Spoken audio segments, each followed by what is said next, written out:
Previously, on Around the World on 8 Plates, we traveled from the country of Slovenia to Uzbekistan. Where are we going today? Let's find out. Hello everyone, welcome to Season 2, Episode 3 of Around the World on 8 Plates. Today, we are traveling to a new country. Which country is it? We will reveal the answer to you later on. And we're going to learn how to cook a special dish from that country. Which dish is it? We will reveal that later on. Of course, we will also meet a special guest from that country. What is his name? We will reveal that to you later on. So, where are we going? Here's a clue for you. Let's see if you can figure out where we're going just by listening to this monologue. Here we go. One day, 3 people are comparing their weapons. Person A said, "You know what? My rifle is the best." Person B says, "My bazooka is the best." Person C says, "My laser is the best." My laser, my bazooka, and my rifle. So based on that monologue, what country do you think we're going to visit today? Well, you will find out later where we're going, but try to think about it. Again, my bazooka, my rifle, my laser. Which country is it? Well, I'll reveal it to you later. I need to film today's episode, so I will see you soon.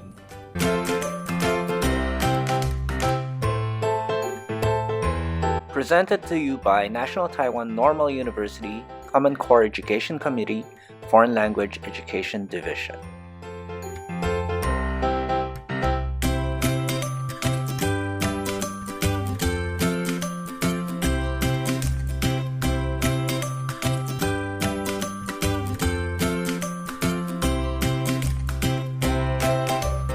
Welcome to the introduction of today's episode. So, I'm going to give you 3 clues so that you guys can guess which country we're visiting today. I know you're dying, but before I tell you the answer, here are 3 clues for you. Here is clue number 1. This country can teach us a lesson or two about finding the right balance between environmental protection and economic development. Well, this country is famous for 2 things. 1, orangutan, and 2, the palm oil industry. Let's start with the year 1973. Back then, there were around 300,000 wild animals living in the forests around the world. Some of these forests are from the country being featured today.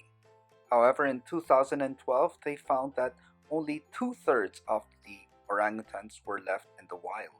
There are a few reasons why orangutans are in danger of becoming extinct. First, because of forest fires. Because of global warming, temperatures are rising and forests are getting drier and drier. This makes forests prone to forest fires. And these forest fires burn through the habitats of these orangutans and sometimes even burn these poor monkeys alive. The second reason is illegal hunting. Some orangutans are hunted because of their meat. Others are hunted for the illegal pet trade. Third is illegal logging. Why are so many trees cut down? Well, of course, a lot of products that we use come from trees, such as paper and wood. In addition to that, lots of trees are cut down to build roads and to build farms. And finally, palm oil plantations. So palm oil is used primarily for cooking in developing countries. It's also used in lots of other products such as food products, detergents, cosmetics, and even biofuel. It's found in lipstick, soaps, detergents, and even in your ice cream. So palm oil is very, very useful and it's a lucrative business. In order to grow palm oil, you need palm trees, and a lot of trees are cut down to plant these palm trees. As the number of plant tree plantations increase, the forests shrink, making the habitats of orangutans smaller and smaller. Fortunately, the government of this country has taken action, so there's hope. Hope comes in several forms. First of all, the government plans to plant more pioneer trees. These are hardy trees that are okay with full sunlight and poor soils, and whose function is mainly to provide shade for animals and plants that live beneath it. Also, the government is setting up a fund to plant more fruit-bearing trees. These trees give orangutans a chance to find food, build a shelter, and build a nest. Finally, the government has held open discussions with palm oil companies, forcing them to plant corridors and small pockets of fruit trees so that orangutans can travel from one part of the forest to another instead of being cornered or trapped in just one area. Now let's welcome clue number 2. Thanks to the efforts by the government, there are many places where you can find orangutans. First is Sepilok Orangutan Rehabilitation Center. There are around 60 to 80 orangutans and 25 are infants living in the nursery.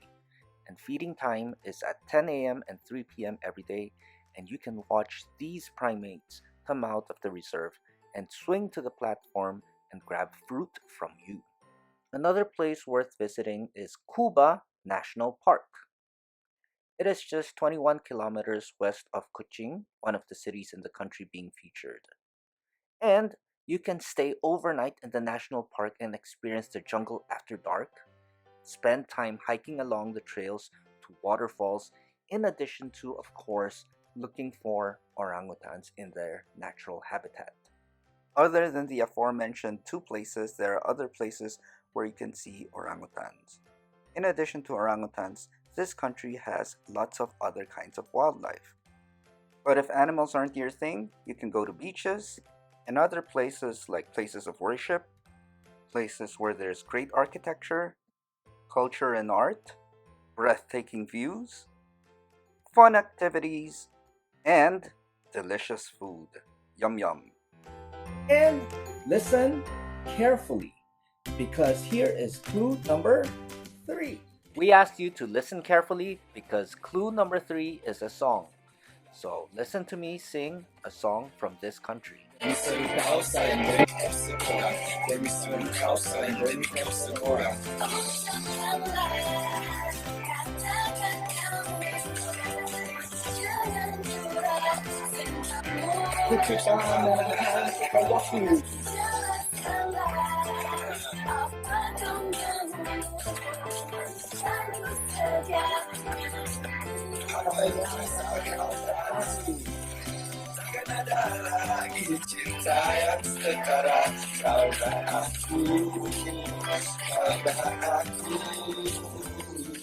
Before revealing the country being featured today, let's have a recap. First, this country's government has saved lots of orangutans. It has lots of wildlife and other interesting things. It is also where the song Infinichita comes from. And finally, this country's name sounds like Malaysia. Where are we going today? Selamat datang, Malaysia! And I'm going to teach you how to cook Nasi Lemak with Sambal, which is basically rice with crispy anchovies, toasted peanuts, grilled chicken, and fresh chili relish. To understand how to cook Nasi Lemak better, let us quickly learn more about Malaysia. Here's a postcard showing us the flag, some basic information, and location of Malaysia on a map. Finally, continue reading to find out more about how the Malaysian government has managed to find the right balance between economic development and environmental sustainability.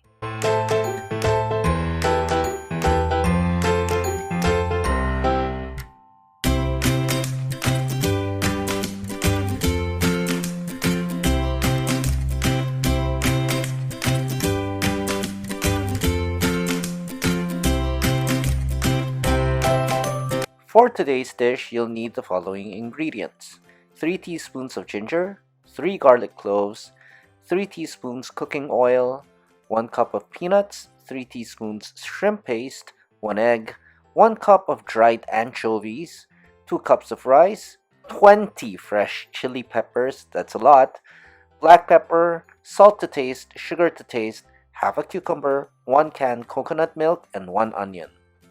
Please note that with these ingredients, you can serve 2 to 3 people. Here's step number 1. Prepare the fresh chili peppers by cutting the top of a chili pepper and removing the seeds. You have to do this 20 times, and don't forget, this is very important. You need to wear gloves. We didn't, and we made a big mistake. Now for step 2. Put the ingredients in a blender. So that includes garlic, ginger, and the chili peppers. So remember, remove the seeds of the chili peppers. Let's hear the blender go zzz.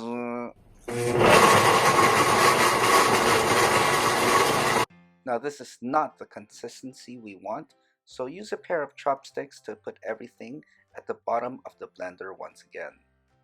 Blend again until you reach this thick consistency. This is the consistency of the relish we want.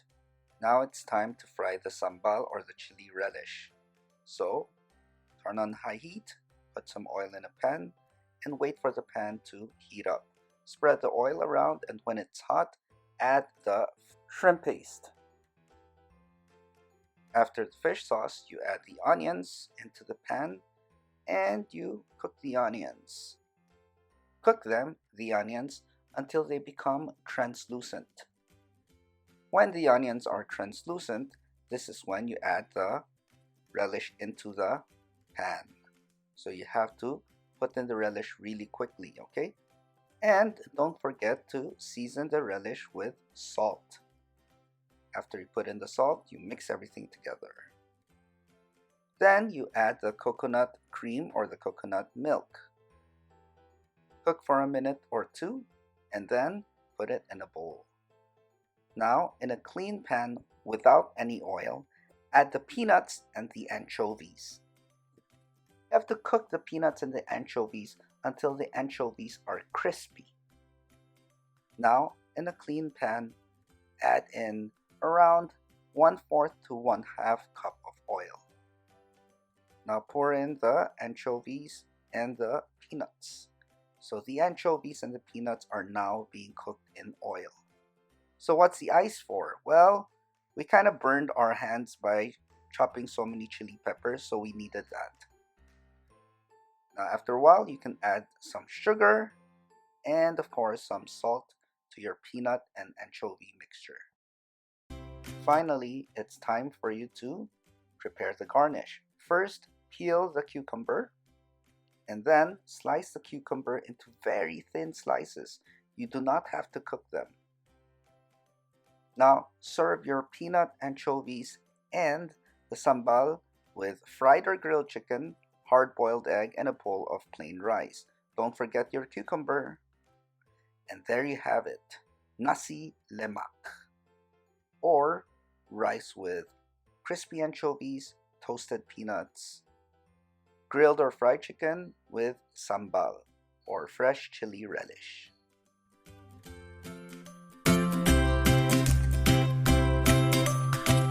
In case you need it, here is a written recipe for Nasi Lemak. Feel free to share in the comments how your Nasi Lemak turned out. I know during this pandemic it's difficult and dangerous to travel abroad. Fortunately, we can taste a bit of Malaysia right in the comfort of our own home. If you enjoy my content, please like and subscribe to get weekly video recipes. Anyway, enough talking. Here is a written recipe.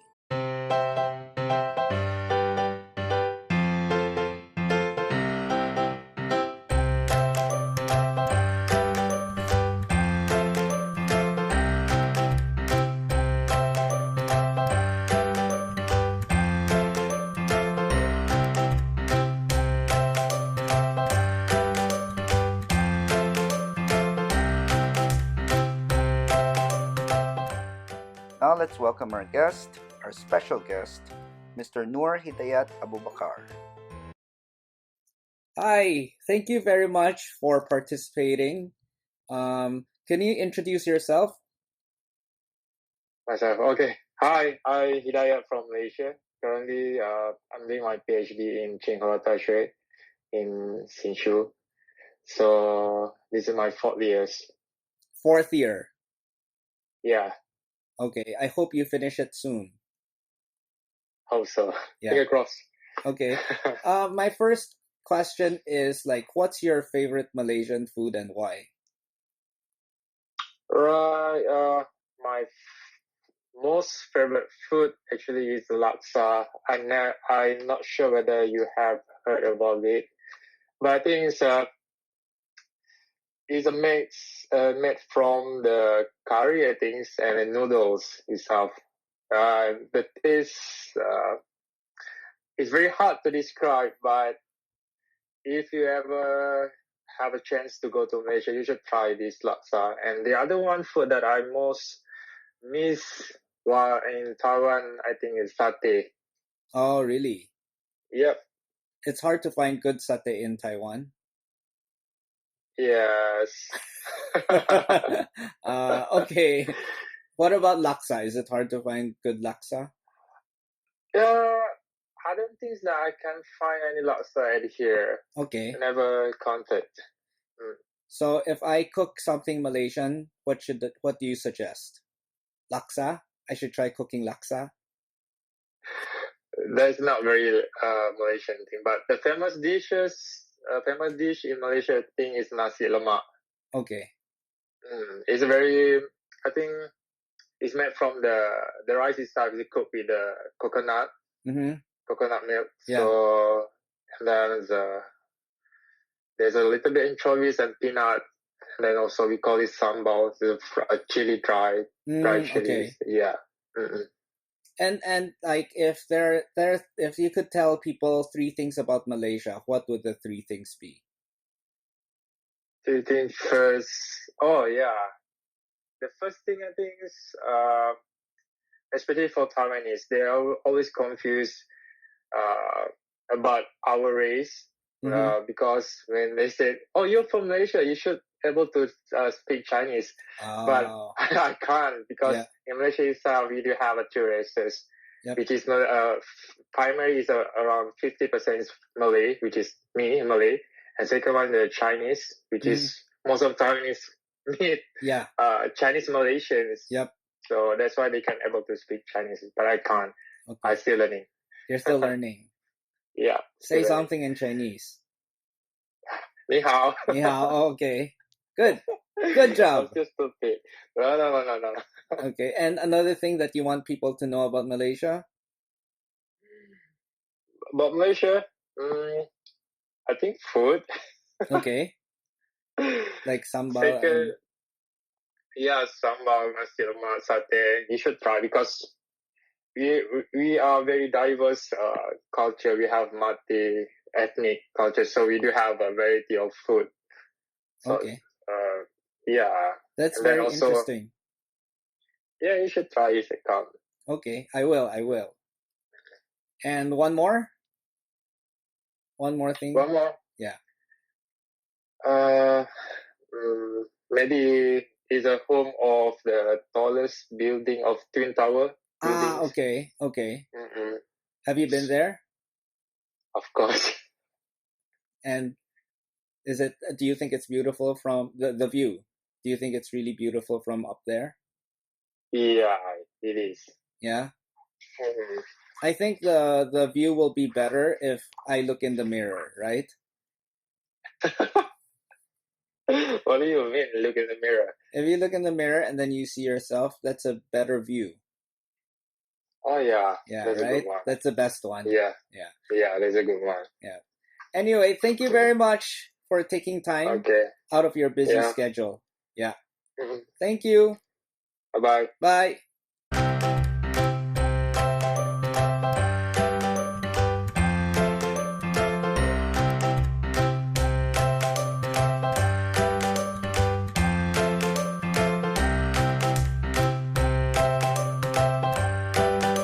Today we're going to do TOEIC Reading Part 3, Directions.